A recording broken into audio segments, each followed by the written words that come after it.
여러분 안녕하십니까? 3월 19일 TQQQ 부자 되기 방송치 시작하도록 하겠습니다. 우선 미국 증시가 하락을 했습니다. 다시 미 중앙은행 기준금리 결정 앞두고서 하락했는데요. 다우존스 전 거래일보다 260.32포인트 내렸고 S&P도 60.46포인트 그리고 나스닥 304.54포인트, 마이너스 1.71% 떨어진 그런 모습을 보였습니다. 미 연준이 이날부터 연방공개시장회의 FOMC 일정에 돌입을 했습니다. 그래서 19일 오후 회의 결과를 발표하는 가운데 투자자들이 월가 안팎에서 제기된 경제 침체 우려 에 대해서 연준이 어떤 판단을 내릴지 대기하면서 추가 매수세 지속에 이제 신중을 기한 그런 모습이다라고 이렇게 합니다. 아울러서 트럼프 관세 정책 그리고 지정학적 리스크, 이스라엘군이 팔레스타인 가자지구 대규모 공격 재개했다는 소식 있죠. 그리고 중동의 또 그런 지정학적 리스크 대한 우려도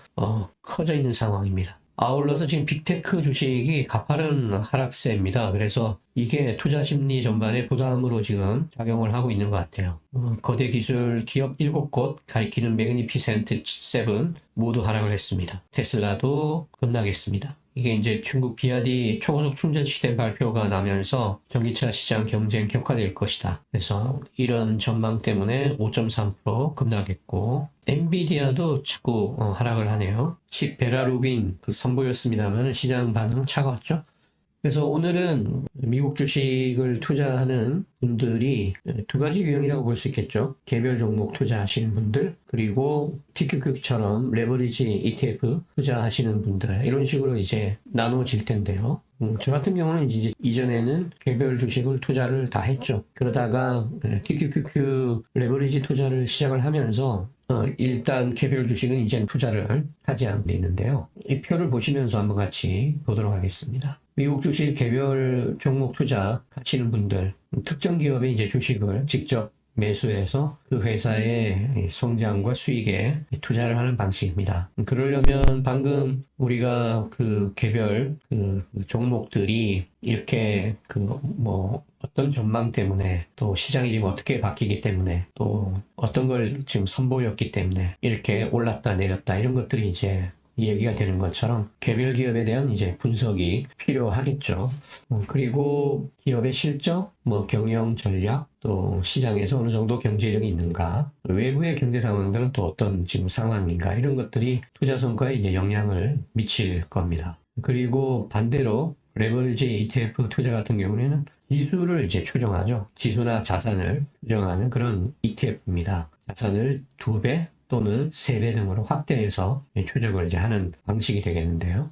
그렇기 때문에 지수나 자산의 가격 변동을 2배, 3배로 증폭시키기 때문에요. 단기적인 그런 변동성에 의한 투자 성과는 크게 나타난다, 이렇게 볼 수 있겠습니다. 하지만 주식보다 높은 리스크가 있죠. 반대로 리턴도 높게 리턴이 될 수 있습니다. 하이 리스크, 하이 리턴인데요. 이게 레버리지 효과로 상승할 때는 더 큰 이익을 얻을 수 있지만은 하락할 경우에는 더 큰 손실을 보게 되죠. 이것을 단적으로 보여주는 것이 코로나 때에 TQQQ도 엄청나게 떨어지고 또 우크라이나 전쟁 때 엄청나게 하락했던 그런 아주 지옥과 같은 그런 장을 경험을 했었습니다. 근데 위험 같은 경우에는 양쪽 다 위험이 있죠. 그러니까 개별 종목을 투자하시는 분들 같은 경우에는 개별 기업의 그런 실적이나 여러 가지 변화, 경제 정책 등 다양한 요소의 영향을 받기 때문에 기업이 만약에 경영 실패를 하게 되거나 산업 불안 등으로 인해서 이제 주가가 급락할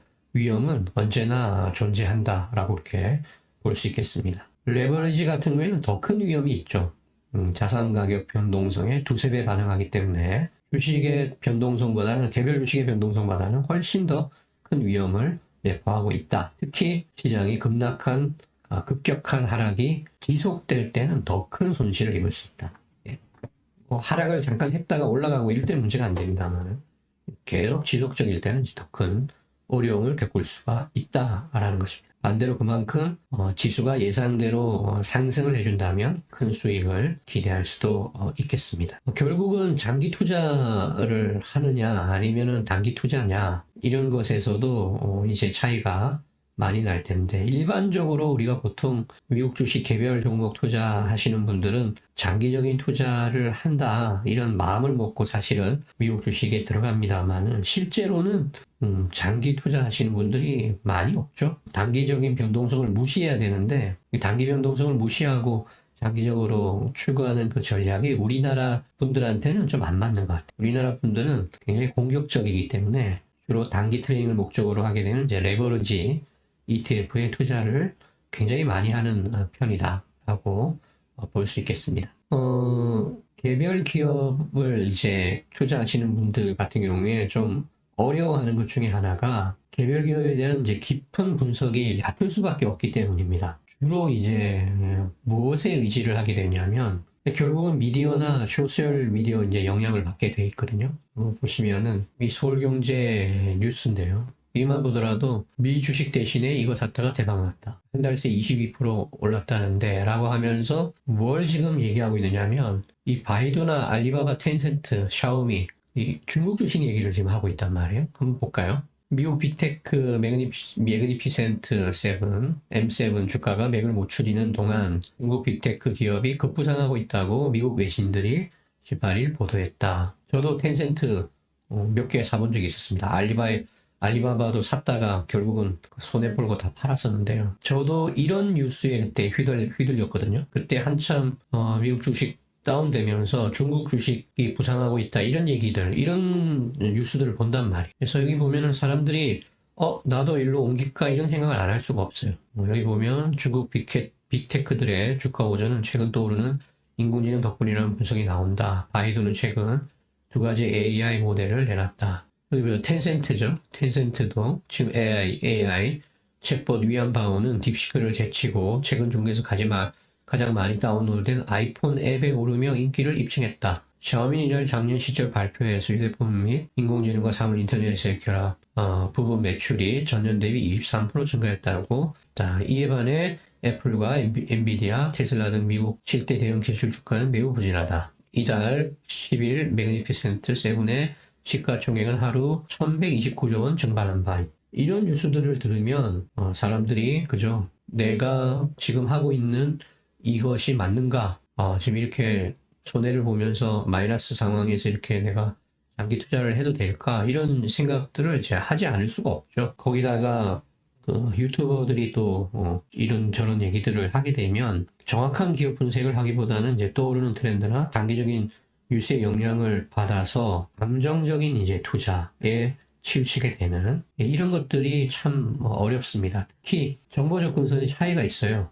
기관 투자자들하고는 비교가 안 되죠.